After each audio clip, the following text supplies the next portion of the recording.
Hey everybody, welcome back into the Parker and the Man page at yournews.com. Mark Wilson with the webcam on a big baseball Tuesday. Here we go. 5:07 is your first pitch tonight from the Metrodome in Minneapolis. 50,000 strong will be there. The Tigers and the Twins. Ooh, fire up, people. A one-game play-in. It's not a playoff, it's a play-in to get into the playoffs for the divisional championship. It'd be the Tigers' first division since 1987. We said it for a million years, it seems now. 22 years ago since the last time the Tigers won a division, 1987. And they played the Twins in the playoffs, and of course Minnesota went on to the World Series that year with Tom Kelly as manager. But get to that in a bit. First of all, check out the Parker and the Man page. The column today is about Rodney Stuckey. The first of my Pistons pieces. Talked to a lot of the Pistons guys, in fact, almost everybody, and got some stuff from the practice facility, the Palace. A lot of P's going on there, peppy alliteration.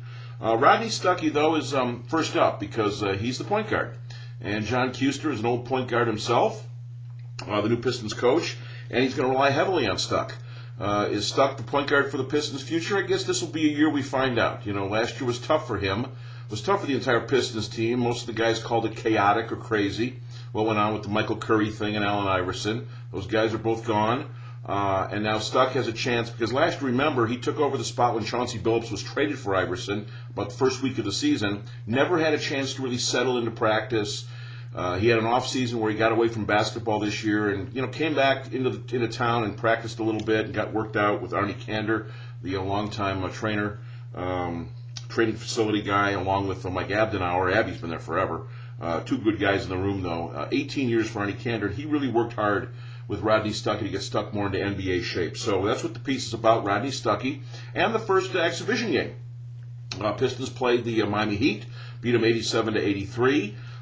Killed them in the paint, 40-16. That's good to see that the Pistons were getting points inside. And guess who got some points inside? Now wearing number 6, Ben Wallace. In fact, the big moment of the night, there were two big ones. The first one was when Stuckey missed a shot and Ben came in and just jammed it home. Little tomahawk-type jam for Big Ben Wallace. Not bad for 35 years old. Maybe the surprise in camp has been Ben Wallace in his return to Detroit. And the other one was one of the other rookie. We talk about Austin Day and DeJuan Summers, who both played, but Jonas Jerebko. Jerebko, the guy from Sweden, got into a little clash with Jamal McLaurin, who's been around forever. And a couple of punches were thrown. They were wrestling around the court, and both got ejected.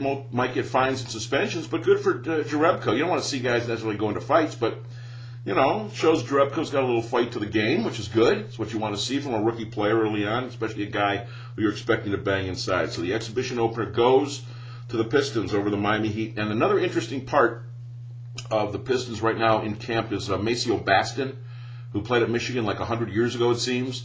He's had a kind of a wild ride through his NBA time and European basketball and whatnot. Well, he's in the Pistons camp now, and Maceo trying to just make a spot for himself with the Pistons. Who knows if he can. Could be showcasing his talents for some other team.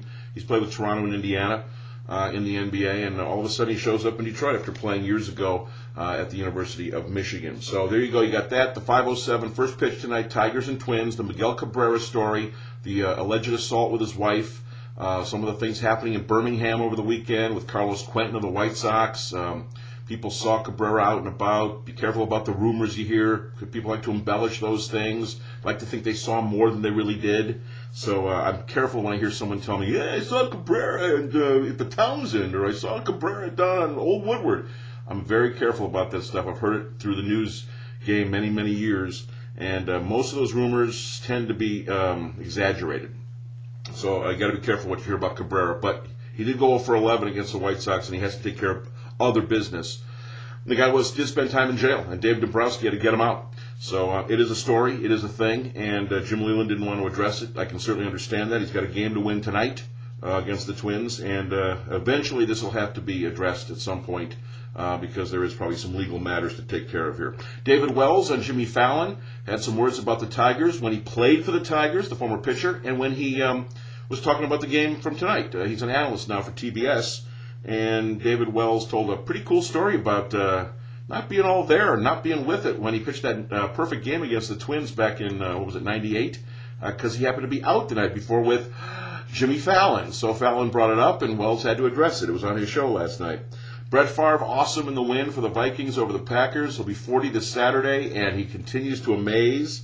You can read about that in my column. Also, Matt Stafford's knee. Look at the difference between Favre and Stafford. Favre just completed his 273rd consecutive start in the NFL, which is just elongates his own record. Every game he does this now is his record and continues onward. Matt Stafford's streak may end at 4. With the knee thing, he had to pop the knee back in. He's got a subluxation or whatever of the knee, so it's a twist, they say, day to day. I don't think so. I think if Matt Stafford has a knee thing, I'd want to keep him out a couple of games. You're not going to ruin your $78 million quarterback to get him in on a 1-3 team. And Dinara Safina, number 1 player in women's tennis, stinks. She set a record in Beijing, China yesterday. You can read what that record is. I'll just tell you this. She lost to someone she had no business in losing to. I actually compared her to John Gosselin from John and Kate Plus 8. You can see where the comparison comes from. Dinara Safina, who probably won't be number 1 in the world tomorrow.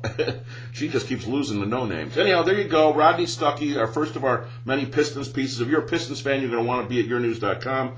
The exhibition opener win. The 5:07 first pitch tonight. I can hear the cat scratching on the door. So I got to move it along here. David Wells on Fallon. Brett Favre was amazing against the Vikings, against his old Packer team. Beat Aaron Rodgers. What a pretty game himself. Stafford's knee and Dinara Safina. So check it all out. Yournews.com, the Parker and the Man page, and get ready for a 5:07. Get ready for a big baseball night in Detroit and see if the Tigers can get to the postseason for the first time in the last 3 years, since '06, and the first divisional title since 1987.